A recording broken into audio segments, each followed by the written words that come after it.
Assalamualaikum warahmatullahi wabarakatuh. Perkenalkan, nama saya adalah Putra Gusti Ramdhani. Saya berasal dari Hukum Tata Negara kelas G1.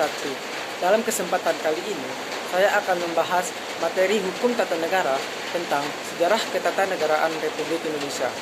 Yang pertama yang akan saya bahas yaitu tombak awal sejarah ketatanegaraan Republik Indonesia.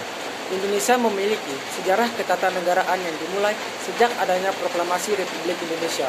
Proklamasi adalah norma pertama pembangunan tata hukum Indonesia sebagai masa pemisah antara tata hukum Indonesia dengan tata hukum kolonial sekaligus menobrak tata hukum kolonial. Yang kedua yang saya bahas yaitu periodisasi. Pada tanggal 17 Agustus 1945 sampai dengan 27 Desember 1945 berlakunya Undang-Undang Dasar Republik Indonesia 1945 periode pertama. Yang kedua, pada tanggal 27 Desember 1949 sampai dengan 17 Agustus 1950 berlakunya KRIS atau biasa yang disebut Konstitusi Indonesia Serikat. Yang ketiga, 17 Agustus 1950 sampai dengan 5 Juli 1959 berlakunya Undang-Undang Dasar Sementara. 5 Juli 1959 sampai dengan 11 Maret 1966 Undang-Undang Dasar 1945 periode kedua atau Orde Lama. 11 Maret 1966 sampai dengan 1998 Undang-Undang Dasar 1945 Orde Baru. 1998 era reformasi sampai dengan sekarang Undang-Undang Republik Indonesia 1945.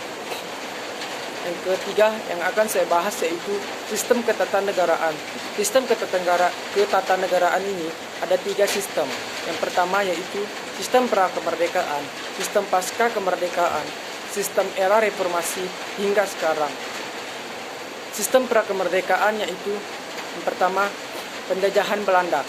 Saat itu Indonesia bernama Hindia Belanda. Dasar negara yang berlaku adalah Regeringsreglement yang kemudian diganti oleh Indische Staatsregelung. Yang kedua, penjajahan Jepang. Jepang meneruskan pemerintahan Hindia Belanda. Kekuasaan berpindah dari milik Belanda menjadi milik Jepang yang ditandai dengan berlakunya peraturan bela tentara Jepang sebagai peraturan tertinggi di Hindia Belanda. Jepang pula yang turut membantu kemerdekaan Indonesia. Penjajahan Belanda. Saat itu posisi Hindia Belanda berada di bawah pemerintahan Ratu Belanda.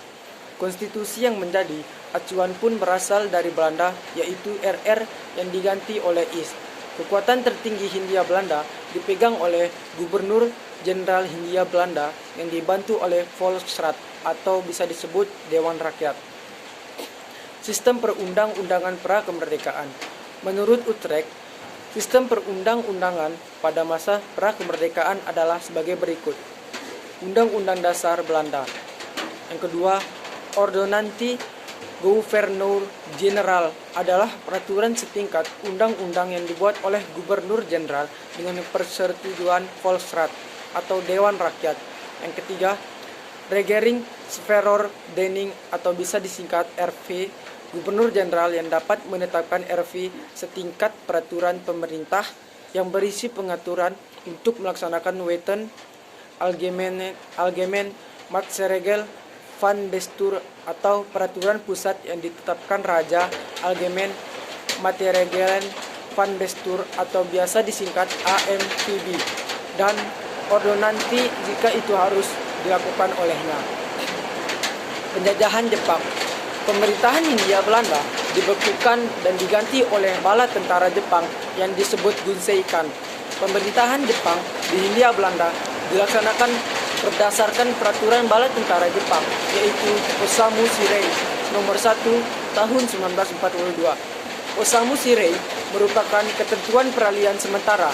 Jepang menjanjikan kemerdekaan bagi bangsa Indonesia sehingga dibentuklah BPUPKI. Jepang membentuk BPUPKI karena semakin terdesak dalam perang dan ingin mempertahankan sisa-sisa kekuatannya dan meraih dukungan rakyat Indonesia. Kemudian BPUPKI.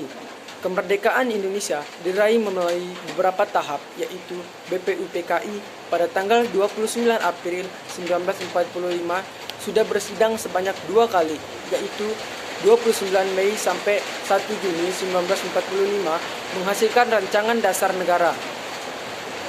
Yang kedua yaitu 10 sampai 16 Juli 1945 menghasilkan 3 rancangan, yaitu rancangan Undang-Undang Dasar, rancangan bentuk negara, wilayah negara, dan kewarganegaraan. Yang ketiga, susunan pemerintahan. Dan pada akhirnya BPUPKI dibubarkan pada tanggal 7 Agustus 1945. Setelah BPUPKI dibubarkan dan dibentuklah PPKI. Mengetahui posisi Jepang yang melemah dan nasib Indonesia yang tidak jelas, para tokoh nasional terus mendesak kemerdekaan. Dibentuklah PPKI pada tanggal 7 Agustus 1945. PPKI sudah bersidang sebanyak 3 kali, yaitu pada tanggal 18 Agustus 1945 mengesahkan Undang-Undang Dasar 1945, memilih Soekarno sebagai presiden dan Muhammad Hatta sebagai wakil presiden, dan membentuk Komite Nasional untuk membantu tugas presiden sementara sebelum dibentuknya MPR dan DPR. Yang kedua, 9 Agustus 1945, pembagian wilayah Indonesia yang terdiri atas 8 provinsi membentuk Komite Nasional Daerah, menetapkan 12 departemen yang menterinya yang mengepalai departemen dan 4 menteri agama.